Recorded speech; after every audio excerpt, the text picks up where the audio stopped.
E hoxe falamos, neste caso, na nosa tertulia de cada 15 días con usuarias e usuarios de APEN, Asociación para Enfermos Mentais. E hoxe falamos, ademais, dun tema triste, espinoso e complicado, a guerra en Ucraína. Falamos con Lidia, con Anabela, con Diego e con Carlos, que nos van a manifestar a súa opinión sobre este asunto delicado. Que tal? Moi bons días. Buenos días, que tal? Falamos dun tema peliagudo, non? Sí. Sí, falamos dun tema moi peliagudo. Podo empezar eu mesmo. Veña, Carlos, pois empezas ti. O que me parece... falamos dun tema moi peliagudo porque estáse a tratar dun plan de paz dun territorio invadido por Rusia, en este caso. A forma de tratar o plan de paz non tendo en conta ningunha das leis de dereito internacional, como pode ser a ONU, como pode ser a Unión Europea, en este caso, e non facendo caso de ningunha norma de dereito internacional. Fan ao seu reparto de territorios, a súa propia iniciativa para coller os beneficios que pode sacar cada un dos máis fortes, que neste caso é Rusia e Estados Unidos, e non atenden a ningún criterio de lógica que non sexa a forza. Eu quería añadir que en en Estados Unidos mandaron un enviado a Rusia cun tratado de 28 puntos que era favorable a Rusia en canto ao reparto do territorio ucraniano, pero que máis adiante o suavizaron con outro tratado de 18 puntos que favorecía un pouco máis a Ucrania. Que pasa? Que agora Trump mandou outra vez un enviado a Rusia no que envía outros tratados aparte xunto co dos 28 puntos para ver como levar a cabo a paz en Ucrania.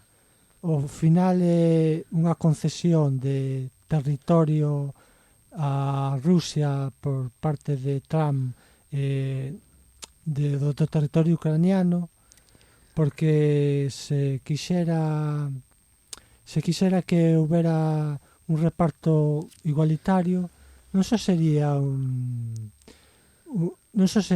unha zona como Donbass, que falan ruso, ou outros territorios, senón porque iso podía ser facer por un referéndum, sen chegar a haber unha guerra. Pero claro, tamén hai territorios rusos nos que falan ucraniano, porque claro, non olvidemos que son países hermanos. Entón é unha pena que haixa unha guerra entre dous países, pero non entre dúas ciudadanías, porque os rusos de AP estou seguro que non están a favor da guerra con Ucrania, porque teñen familia en Ucrania e os propios ucranianos teñen familia en Rusia, co cal é unha guerra que completamente unha lei do máis forte. Putin quere volver á Unión Soviética, como quen di, empezar por Ucrania e vai ter que saber por onde acaba. Entón eu quería añadir eso. Ao final é case unha guerra civil, pero unha guerra como todas as guerras motivada por un interese económico ao final, e esas tentativas de Estados Unidos de lograr a paz realmente, como decía Carlos, o que agochan é un interese económico, sacar tallada tanto Rusia, que evidentemente a quería sacar, como os Estados Unidos, que ven unha oportunidade. Non sei que opinades. Estados Unidos ten unha oportunidade de facerse con recursos, non supoño. Yo tengo unha suposición de que Vladimir, por non decir el apellido que non me gusta, el de Rusia, el señor Vladimir, ¿no? Vladimir, que se llama así, quiere el 20% que le queda del 80% que conquistó de Ucrania para lo de la paz. Pero a cambio le da a Trump Venezuela, que Trump quiere tener Venezuela. Isto é un reparto ao final de Eu cartas, quería non? añadir que por parte de Estados Unidos o reparto con Ucrania é para Rusia territorio ucraniano e para Estados Unidos as Venezuela. tierras raras Venezuela, por exemplo. que donde Ucrania ten moito poder, ten moitos destes componentes que son cos que se fan toda a tecnoloxía actual. A mí me parecía importante resaltar o que din os meus compañeiros, non? Porque falando do reparto por parte do máis forte, non tendo en conta os tratados internacionais, o papel da Unión Europea que non pinta nada no acordo, que non é valorada de ninguna maneira, e que ao final o mundo se reparten entre Estados Unidos como decía Lidia, Vladimir. con la invasión de Venezuela, Vladimir que se queda con a parte de Ucrania que lle peta, por decirlo de alguna forma máis ou menos concreta, non?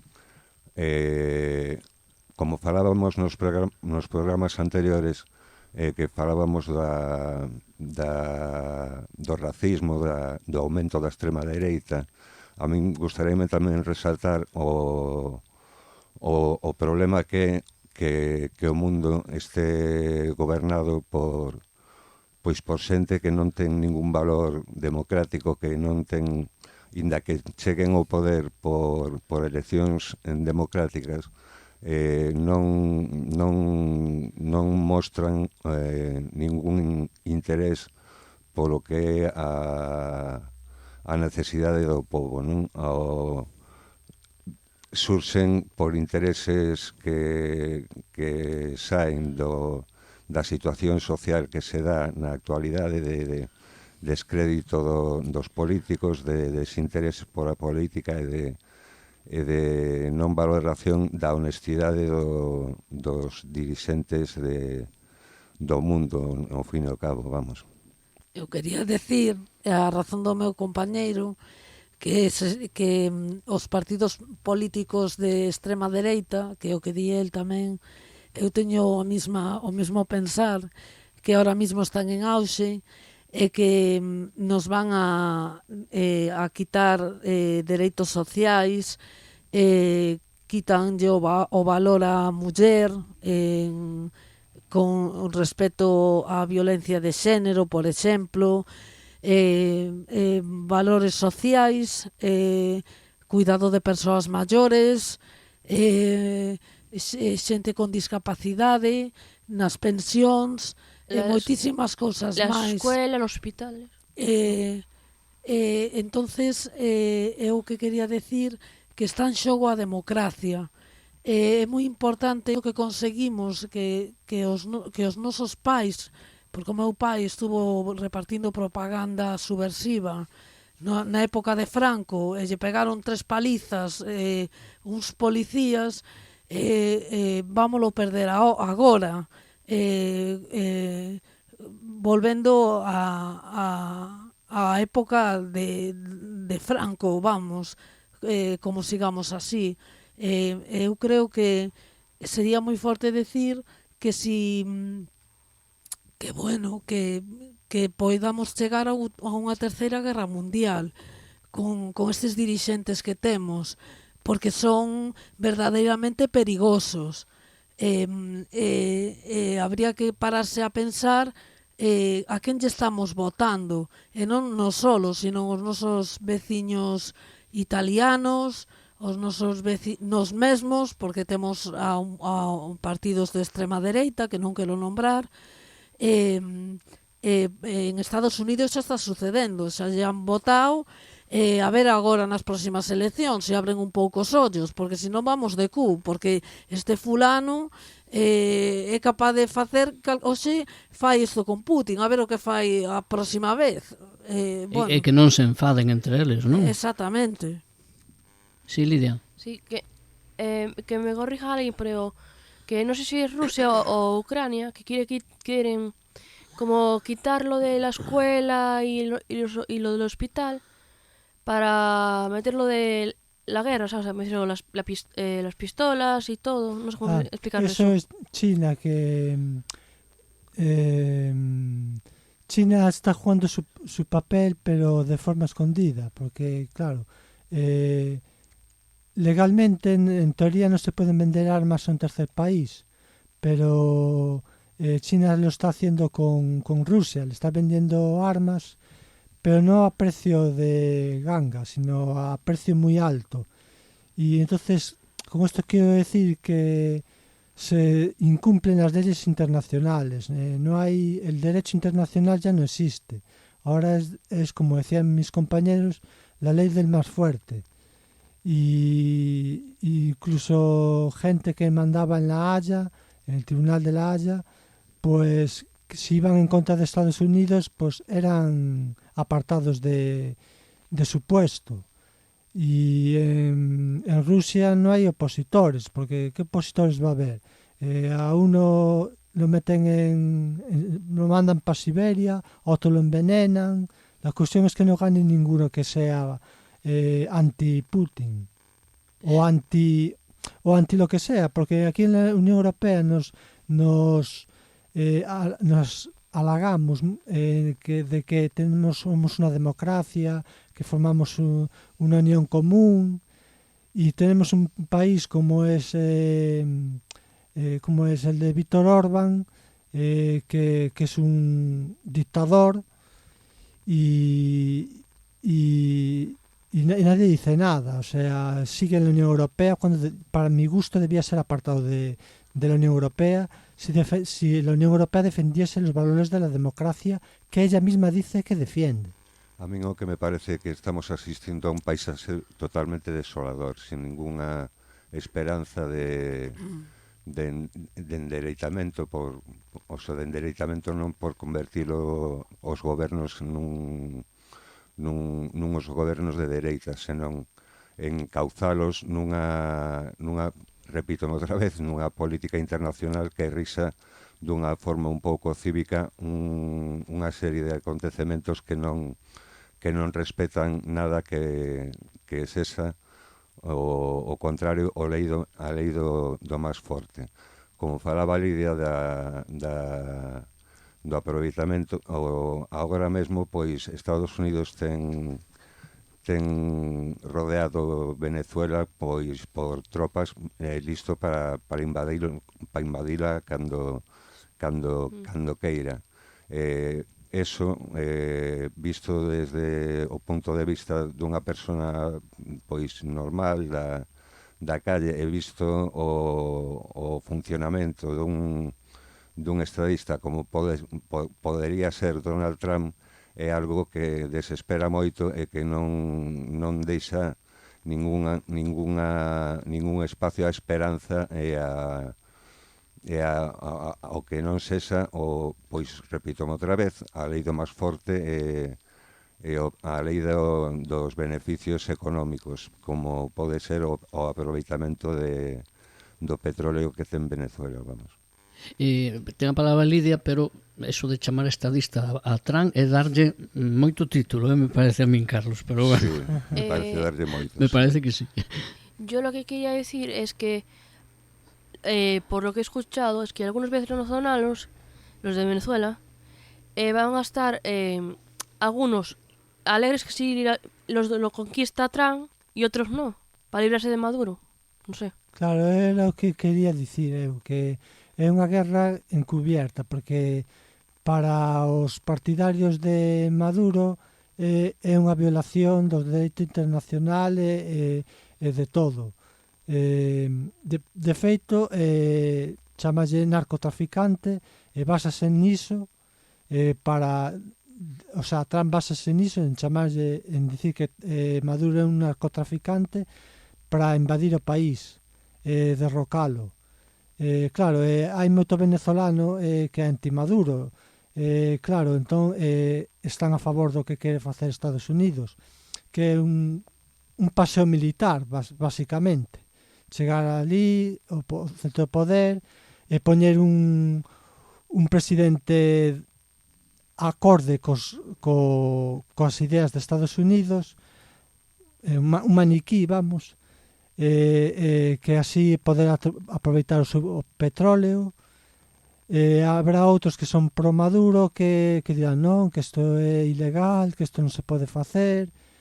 Depende para onde xires, uns opinarán dunha maneira ou doutra. E que vos parece, que opinión tendes do que da postura que está a ter a comunidade internacional, que parece que está un poquinho á espera, como vendo si Trump se atreve ou non a dar ese paso de invadir Venezuela, que todo parece indicar que sí, polo menos as ameazas, todas as actitudes parecen indicar a eso. Vos parece que a comunidade internacional debería presionalo ou esperar a ver que pasa? Porque claro, ata que non dé o paso, en teoría non fixo nada que se lle poda reprochar. Xa só con bombardear supostamente narcolanchas que podían ser perfectamente de inmigrantes e inmigrantes ali, non narcotraficantes, xa é moito. E aparte, ainda que foran narcotraficantes, son seres humanos tamén. Teñen que ser xulgados, se cometeron un delito, ir á cárcel, co cal xa só con bombardear as narcolanchas xa está violando os dereitos internacionais completamente. Pero aí sí que ninguén protestou. Aí non nadie di nada. Bueno, yo lo que quiero decir es que, a ver cómo era, que lo que estaba diciendo mi compañero era también eso. Sí, las narcolanchas. Sí, que Rusia, creo que es, bueno, sí, es Rusia, bombardea a Ucrania por el cielo para matar a los supuestos ¿cómo decirlo? Seguidores. No sé, a los que no están de acuerdo. Os opositores. Y tal. Y Ucrania está muy mal porque yo, por la noticia que vi hace años, que los ucranianos se estaban escapando como podían. Pues estaban bombardeando ahí en sitios que no está, que, por ejemplo, hospitales, colegios, etcétera. Está producindo unha huida, unha fuxida, un éxodo, claro. O Sí. resultado de calquer guerra sempre é a masacre dos máis débiles, dos hospitais, da población civil e mulleres e nenos que parece que, por exemplo, o que falábamos últimamente de Gaza, a franja de Gaza, que agora mesmo parece que está desaparecida, que non se nombra en ningún sitio e non pasou nada aí, non? E non vos parece que eso... Ucrania, Sí, en Ucrania estás dicindo que nos están cometendo crímenes de guerra e ainda saliron un par de grabacións outro día no que se veía a soldados rusos mandar a outros soldados ucranianos que rendiron a xeonllarse e deronlles o tiro de gracia igual. O sea, en vez de detelos, darlles un xuizo. Pareceme algo completamente irracional. E non vos parece algo que estamos como dando por feito e que está como a silenciarse eso, decir, é algo que se dá por feito que está a suceder e ninguén dice nada, é como esas presuntas cazas de humanas, non, que se descubriron recentemente mentre se producía a guerra en Bosnia, e esas cacerías que, bueno, con poxas e con xente que apostaba e pagaba cartos por ir a matar, con francotiradores, matar xente, cidadáns. Non vos parece que hai como estamos tan afeitos de ver esas cousas nos telediarios que ninguén fai nada, ninguén protesta, ninguén propón sancións, nin nada? Non, ninguén nos inmutamos máis o sea, nos inmutamos, nos acostumamos a ver desastres, a estar informados de atentados contra o que falábamos antes do dereito internacional, do non respeto de ningún criterio de búsqueda de alternativas ao que que é sempre o mesmo, a lei do máis forte e non atopar formas de facer que a democracia teña sentido, de que podamos non estar gobernados por por monstruos, vamos. Sí, es un mundo, estamos en un mundo de matones, el más fuerte gana. Eso sempre foi así un pouco. O que pasa é que tiñamos acadado, parece que un puntiño de racionalidade, parece que un puntiño de progreso, e eso se desbotou. Chegou o ano 2000, 2000 e pico, sobre todo despois dos atentados do 11S, que supuxeron como, por unha banda, como que unha razón para que todo o mundo se unise, e pola contra empezaron a aparecer mesías, como pode ser Donald Trump, non? Que cambiaron todo eso. Putin e Trump a mí me parece exemplos de mandatarios que cambiaron o signo dos tempos, non? E que, digamos que polas súas narices, para decirlo de xeito educado, cambian todas as disposiciones, cambian todos os valores que había toda agora, e van empurrando a outros que se quedan, digamos, como a comunidade internacional neste caso, que se quedan a velas vir e non saben como reaccionar. Si non poñen los nerviosos, non opoñerse, non sei que vos parece, si esa postura da maioría dos países da comunidade internacional por non meterse en máis problemas con estes matóns, como decía Lidia, parece que como que todo o mundo queda calado e chegará un momento que hai que paralos, non? Non sei que opinades. Hay que pararlos, porque si no vamos a la tercera guerra mundial, como dice Anabela. Anabela, ti crees que podemos chegar a unha terceira guerra mundial? Sí, perdón. Porque din Trump e Putin parece que se levan ben, non? Sí, bueno, pero eu creo que se pode chegar a unha terceira guerra mundial porque non temos non hai os valores suficientes, a xente perdeu a ilusión porque os políticos que temos hoxe en día nos prometen cousas que non se cumplen, o político está engañando a xente, hai moito, como se di, desaliento e despois políticos que rouban e a xente está cansada de ver esas cousas, entonces agarran aos políticos de extrema dereita, que é o que falábamos antes, é donde ven o futuro, porque a xente está queimada. Eu o que digo é o que penso é que, claro, que veñen en auge os partidos de extrema dereita porque a xente está desilusionada.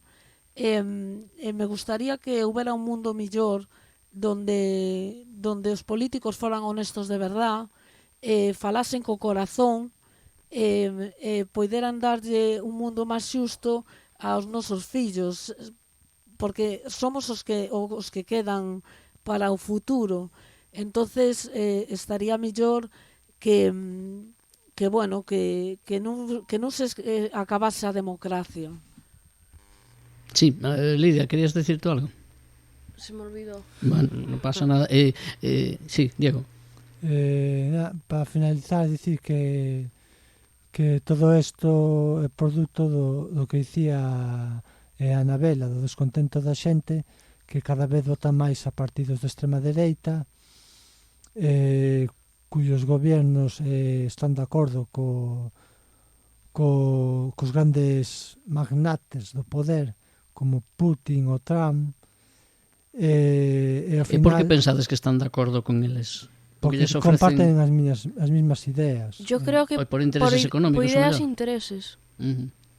Os intereses económicos tamén. Económicos, o lo quieren conquistar o tal. Y esto es como cuando hubo la guerra en Alemania, o sea, cuando Hitler invadió los Sudetes, que al principio le dejaron ir y dijeron, bueno, esto te dejamos que los invadas. Y luego acabó invadiendo Polonia y luego Europa, y al final acabou por crear un gran imperio.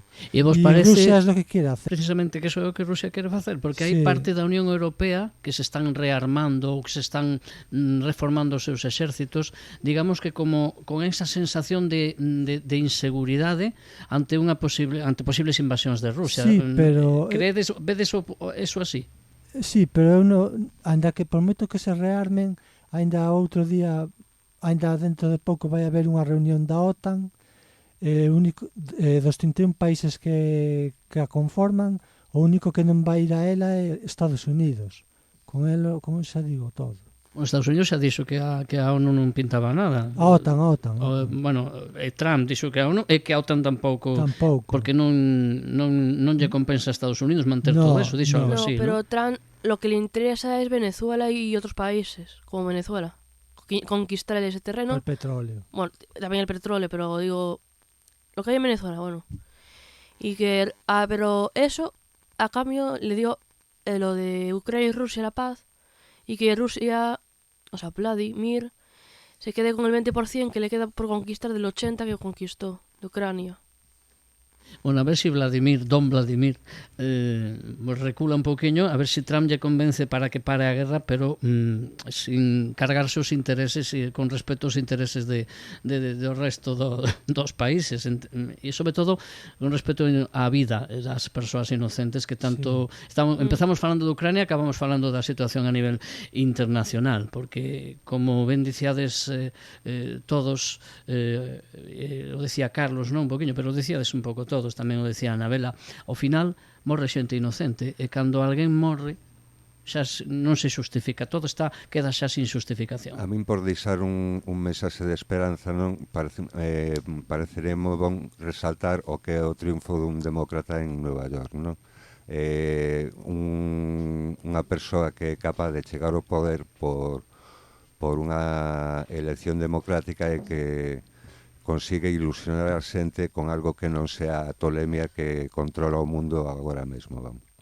Bueno, pues a ver si ese brote verde, como diría Zapatero, no seu momento, nos sirve para darnos un poquinho de esperanza, porque certamente as situacións que se dan no mundo a nivel internacional como que nos traen así unha cor negra, como unha sombra que se ameaza sobre a paz, sobre o progreso e sobre todo sobre a vida das persoas inocentes. A Anabela, a Lidia, a Diego, a Carlos, a Chema que está sempre agochadiño por aí apoiando, moitas grazas. Moitas grazas a ti. Gracias a ti.